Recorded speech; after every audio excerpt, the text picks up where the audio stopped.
Hi, welcome to the Nonprofit Mastermind podcast, where every week I do a deep dive into the strategies and mindset behind launching, scaling, and leading a high-impact nonprofit. I'm your host, Brooke Richie-Babbage.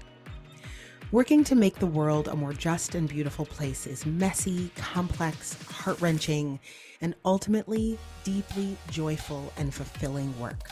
And none of us can do it alone. That's why I started this podcast, this Mastermind community, to hold space for and share the learnings and the questions and the grapplings and the actual concrete strategies that allow us to move our social impact work forward together. So welcome to the Mastermind. I'm so glad you're here. So in this week's episode, I am wrapping up my mini-series on the architecture of a powerful annual strategic plan. Here's a brief recap of what I've talked about so far and really the general overview of how I recommend building your plan for your year each year. We talked in the first episode in this series about the vision map, and I always recommend starting with a really clear vision. You use your vision to tell you and the people on your team where you're going. It's your lighthouse as you navigate the everyday waters of leadership and management, partnerships, and planning. Next, we talked about defining your strategic priorities. That's the next step in the plan. These are the containers within which you set your goals and you plan your sort of shorter term activities. And finally, today, we're going to talk about turning your strategic priorities into goals for the organization.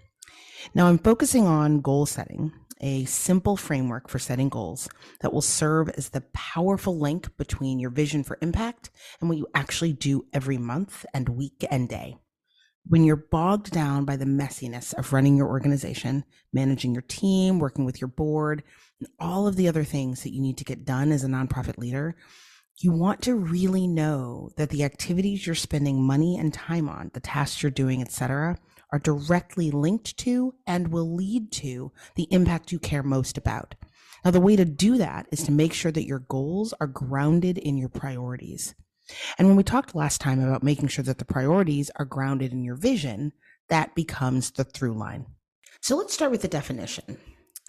The goals that you set are the changes that you are committing to bringing about, and they should be in direct alignment with the priorities that you've set. These are end results, they're destinations. They are a new reality that you're aiming to create, as opposed to activities you will engage in. And this is a really big point because a lot of times when I do goal setting work with folks in my programs or folks that I coach, what we wind up with, or where they start really, is a list of things they plan to do. Goals, right? When we think about New Year's resolutions, we talk about goals. Very often, these are activities we want to make sure we accomplish. Actual strategic goals are end results. They are changes in the status quo. They are destinations, and you will engage in certain activities to arrive at those destinations, your strategies and your tactics. But it's really important when setting goals to remember that the goal itself is the change. It's the shift. It's the increase or the decrease. It's the starting or the stopping. Now, taking time to articulate your goals rather than moving directly from priorities to strategies or activities is a really important step in any strategic mapping process. The clarity of your goals is what will tell you which activities and strategies you want to invest in. Without goals that are well-defined and well-crafted, you can wind up simply with a list of activities that you plan to do. And so many plans, I'm just going to go back to this point, so many plans, I do a lot of strategic planning work, they are actually carefully thought out wish lists of activities that people want to carry out.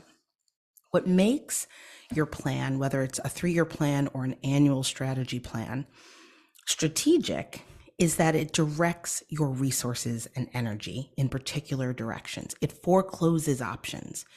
Strategic goals tell you what you will aim to accomplish and more importantly, what you will not agree to hold yourself accountable to. So when I started this mini series, I talked about creating a through line from vision to actions.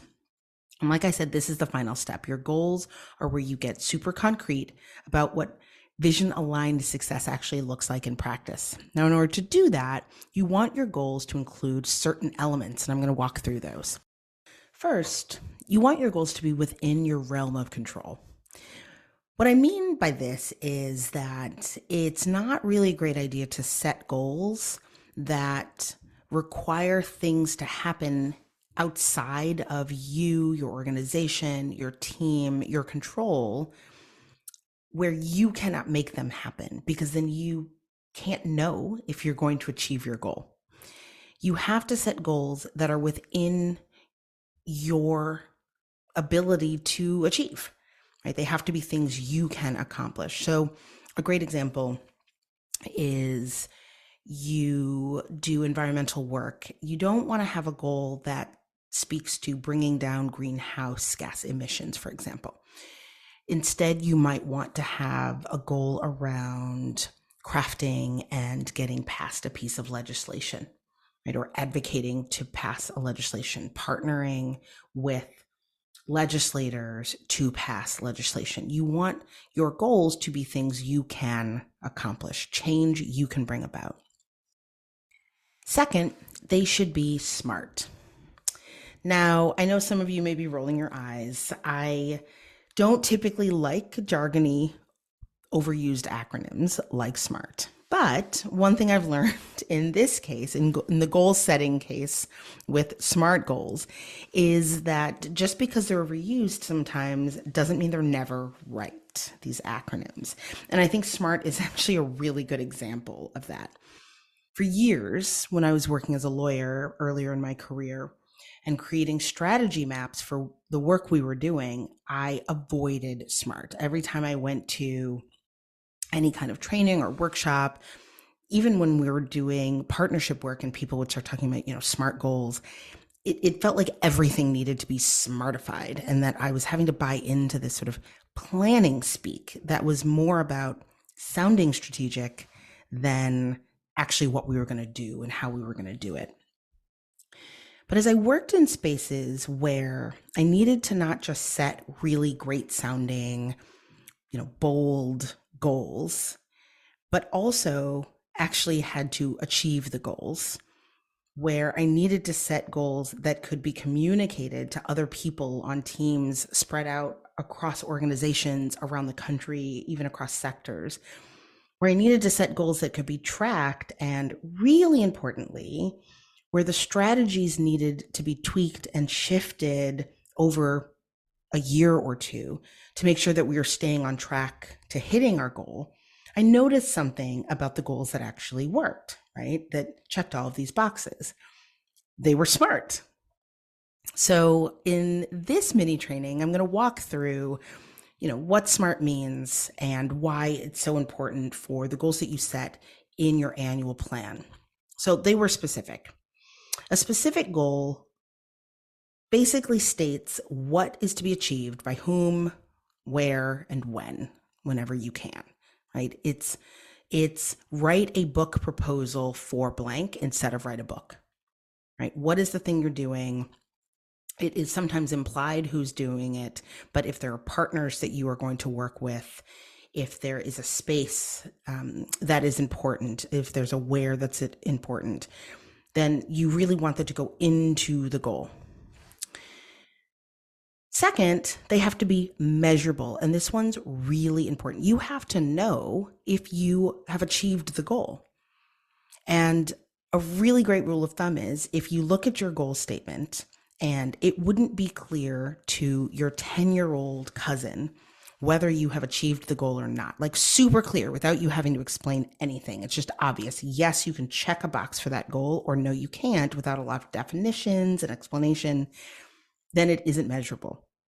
If you can't really clearly understand and know outside of your own mind, a team, a board, a staff, partners, what counts as having achieved the goal, it will be really hard to track your progress towards that goal. It can get really messy and really complicated. So measuring your goal means that you have to be able to evaluate the end results and the milestones that you'll need to hit along the way. And this is actually where both the specificity and the measurability of a goal are part of what will help you know which strategies and tactics, right, which activities you're going to do that make the most sense, that are the best ones to do, which ones you're going to say yes to and which ones you're going to say no to, very often come down to the specificity and measurability of your goals. Right? Will these strategies help us achieve this goal? Will it help us hit the milestones we need to hit in the right order or in the right cadence or at the right time? So specificity and measurability are really important. And you can think about measurability by asking yourself, is it clear what success looks like here, right? Can I check a box when I have succeeded? The other thing about measuring or measurability is that it draws your focus and it helps you know what you're actually aiming for, which then boosts the odds of actually achieving the goal. I also, as many regular listeners may have heard me talk about in other contexts, I love a good dashboard. I think it is a really great high level way to communicate outcomes, goals, progress, etc., across teams of people, which is essentially what you have to do with a strategic plan. It's a really great way to keep people focused without getting bogged down in the details. And so measurability and clear milestones are a great way to make sure that you have the information you need for a dashboard. Okay, third, these goals that work. They're specific, they're measurable. They also have to be attainable. That's the A. So this is where you want to look at your internal resources and capacities. Now, if you are crafting goals as part of a 3-year long-term strategic planning process, right, to craft your long-term plan, then you will have done a SWOT analysis, an analysis of your internal strengths and weaknesses organizationally and external opportunities and threats. And you want to draw on the information that came out of that SWOT to make sure that the goals that you're setting are realistic. Setting bold goals is great. I'm a big fan. I think you should, but you're not going to achieve them if they were never attainable to begin with. So this is another tool for deciding which strategies make the most sense, which ones you're going to say yes to and which ones you're going to say no to. There may be really exciting things you could do, activities you could engage in. But if you look at your internal resources and capacities, for example, you might realize that you don't have the right staff, or you don't have enough capacity, or the kind of funding that you have wouldn't lend itself to certain strategies. That needs to go into your goal setting, that needs to go into your plan. Similarly, if you are setting annual goals as part of an annual sort of planning process, you don't necessarily have to go back to your original SWOT, because often if you are a year or two into a long-term plan, the details of your SWOT analysis will have changed, but it is a really great idea to do an annual asset mapping activity. And I will include a link to an asset mapping tool in the show notes for this episode. It can be done in 30, 45 minutes as a team, but you do want to take a hard look at your internal assets, resources, capacities, strengths, as well as external, particularly external threats, so that you can determine how realistic your goals are. Next, they should be relevant. And this is basically the direct connection to your strategic priorities.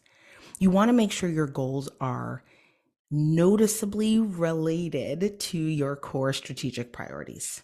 It should be clear when you share your strategic plan with your board, with your team, with an external stakeholder like a potential funder or donor. There should be a through line from your goals to your priorities. Right? They have to be relevant to the priorities you've set. That's an easy one. And finally, they have to be time bound, or they should be time bound. The best goals that I have set in my work have always been time bound. So, going back to the example of when I was practicing law, these were often linked to filings, anticipated shifts in legal obligations if we didn't hit certain deadlines. They were often tied to the realities of the lives of named plaintiffs in our class action litigation, right? There were real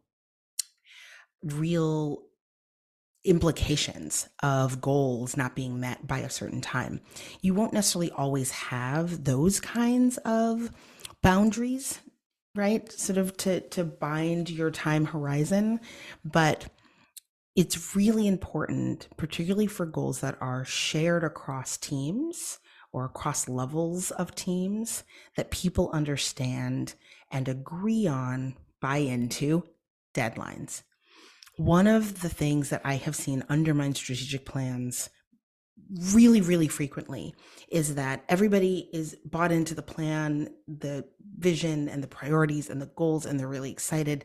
And when it comes time to take the final step and sort of turn the goals into strategies and actions into a work plan, the deadlines that are set aren't realistic, right? The people who are executing, who are responsible for doing the work, sometimes look and say, wait a minute, we're not going to achieve this goal by the end of this year. That doesn't, or we're not going to hit this milestone by the end of the second quarter. So making the goals themselves time bound and having that conversation as you're setting the goals and as you're identifying the milestones that go into achieving that goal and what the timing and cadence of that work means and looks like is a really important part of making sure you have the right goals. So we talked about the fact that they should be within your realm of control. They should be smartified. Finally, and I think this is a really big one, you want to limit the number of goals that you set. I personally recommend no more than 3 or 4 within each priority area, and even that is a lot. The reason that you want to limit your goals to really no more than 4 is that each priority area has its own related goals. And the more goals you have within each priority area, the more goals you have overall, and the more difficult it will be to focus your resources, right? If you have 3 priority areas and 4 goals in each, you're talking 12 goals that you are accountable for, 12 changes in the world that you're going to bring about.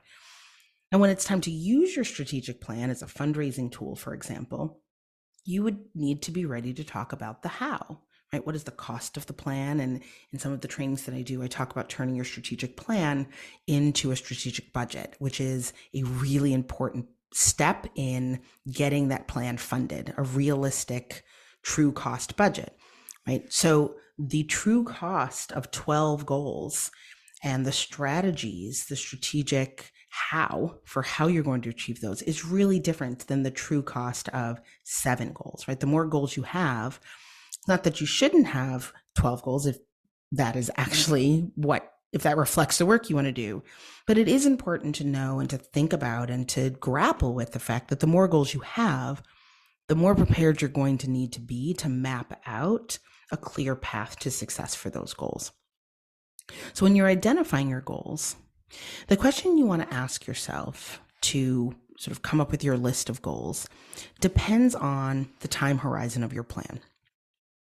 Your vision and priorities can be set really either for your long-term plan or your annual plan in the same way. The activities and the thinking are basically the same, irrespective of the time horizon when you're talking about your vision and your priorities.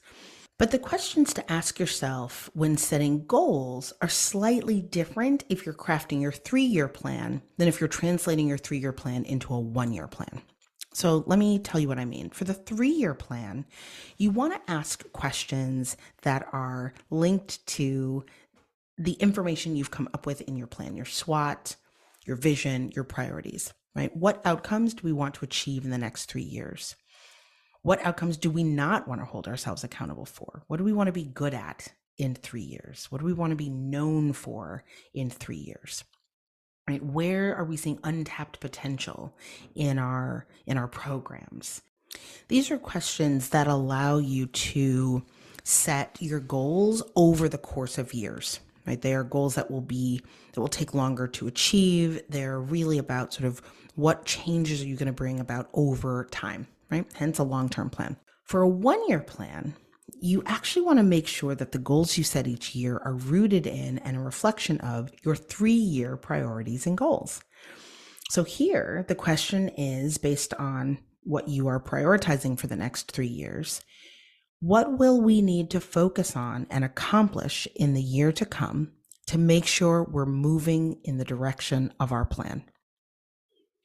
Right? It's a really clear question. What will we need to focus on and accomplish in the next year to make sure that we're moving in the right direction to achieve what's in our plan? So here's how you make sure that your annual plan has the content you need it to in order to be moving in the direction of your 3-year plan.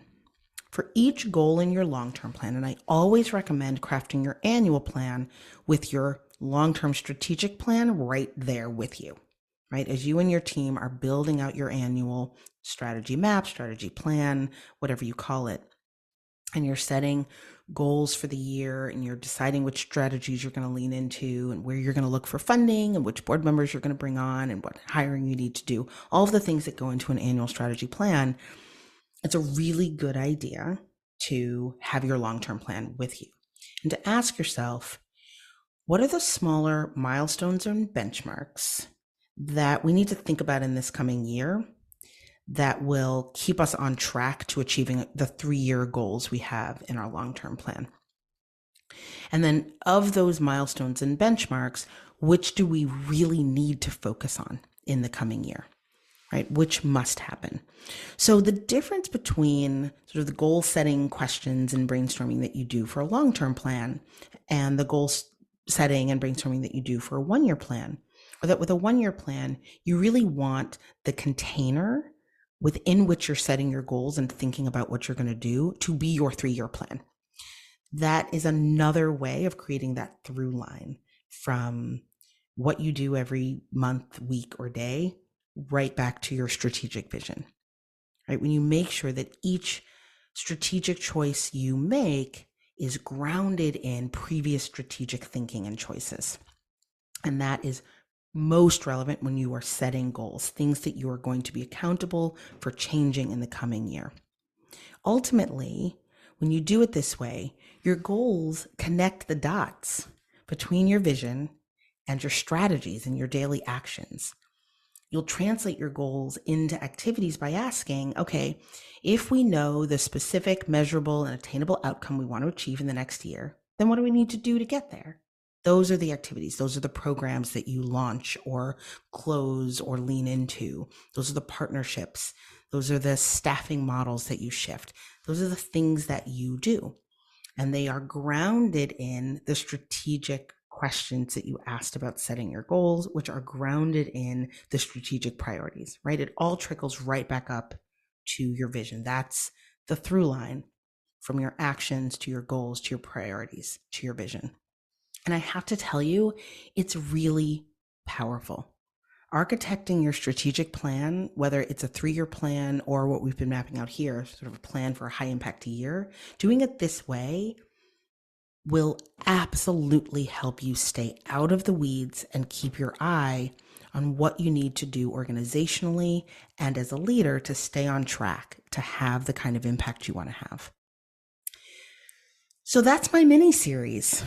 I have talked a lot about particularly in this episode, turning your strategic plan into something you can use, right? An operations plan. I've referenced your strategies and your actions, and I've talked a little bit about a reference getting it funded. So I want to mention one last resource that I'm really, really excited about. And it's a new project that I'm doing with my good friend and amazing colleague, Ria Wong. She is the author of Get That Money, Honey, and the founder of the Fundraising Accelerator. And we have created a program together called Fund Your Strategic Vision. It is a 12-week video training program with some live coaching that essentially walks you through how to crystallize your strategic priorities and goals, as we've talked about here, so that they are fundable, right? And then how to get them funded.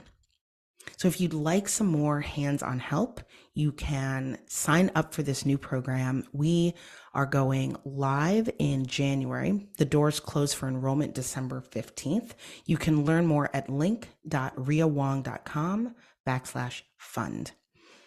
I hope you have a great week. Definitely check out the show notes for a link to fund your strategic vision and for the link to the asset mapping resource that I mentioned. And have a great week. I'll see you back here next week. Thank you for joining me for this week's episode of the Nonprofit Mastermind podcast. If you liked this podcast, I would also love for you to subscribe on Apple, Spotify, or wherever you listen to your podcasts. And if you think that what we talk about here could benefit another leader in your life, please share with your friends. Finally, if you'd like more leadership in your life, you can sign up for my weekly 5-minute read Leadership Forward 321 newsletter. I send articles, resources, and inspiration every week curated around a leadership theme to help you lead your nonprofit better. You can sign up at richie-babbage.com/leadership forward 321. That's it for this week. Thank you for joining me, and I'll see you back here next week for more Mastermind.